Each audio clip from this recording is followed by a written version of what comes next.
Hello, my name is TJ and this is the Mathare Valley. Over the next few days, we're going to go down into this valley right here on my left. We're going to meet the people.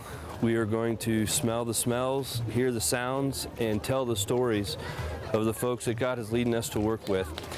On my first trip here, I was overwhelmed with how much poverty and yet how much hope is down in this valley at the exact same time. I tried to explain it to you, and it didn't really have the words to convey the messages and all the things that I feel like God is leading us to do.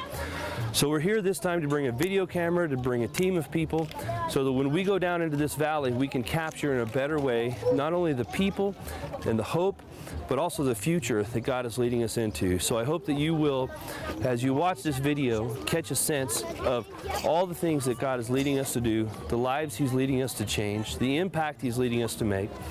As you watch these things, you'll be considering your role and your part in the work that God has us to do here at Mountain View Christian Church. So kind of strap on your seatbelt, get yourself ready, maybe even pull out a handkerchief or two, because you're going to need it. And join us as we go down into this Mathare Valley and take a look at the future.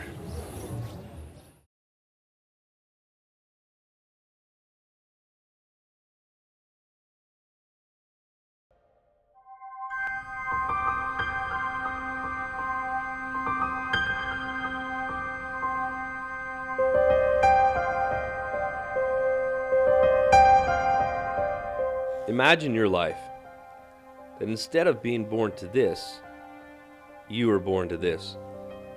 That's the reality for more than 800,000 men, women, and children in the Mathare Valley slum in Nairobi, who have barely enough electricity, no running water except from a spigot where God only knows where the water's coming from, and no septic system, where small children have nowhere else to go to the bathroom but in the middle of the street.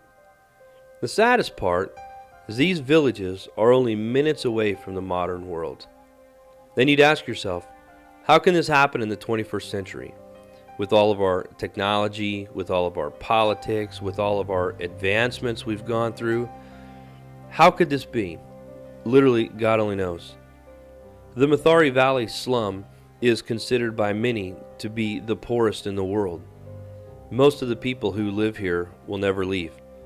They're born here, they'll grow up here, and they'll die here. And most of them will never know a better way of life.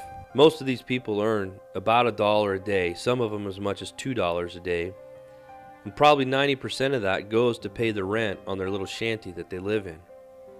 They barely survive on a daily basis, eating whatever they can get their hands on.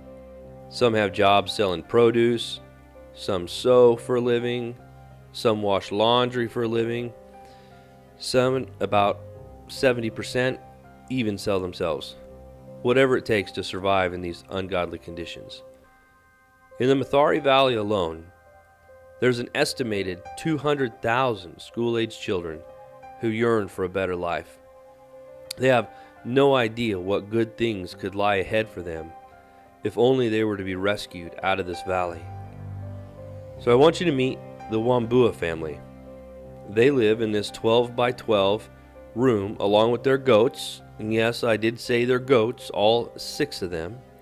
There are 11 people and 6 goats living in this shanty. This is the life that this family has known for generations. Now, most of these children will never know the joy of getting ready for school, receiving an education that not only fills them up with knowledge, but also fills them up with God. And most of the people in this valley will never know what it's like to get a healthy meal on a regular basis. They'll never know the luxury of basic medical care. They'll never know the taste of a clean glass of water.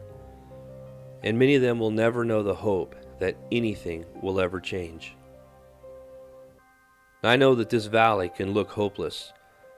It can look like there's too many people, like there's not enough money, and like this mountain is much too big to ever move.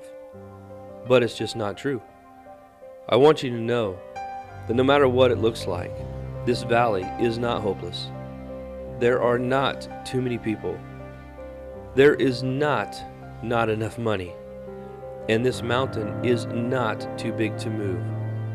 Because we have to remember that you and I serve a God who can move any mountain, but most importantly, can rescue anyone.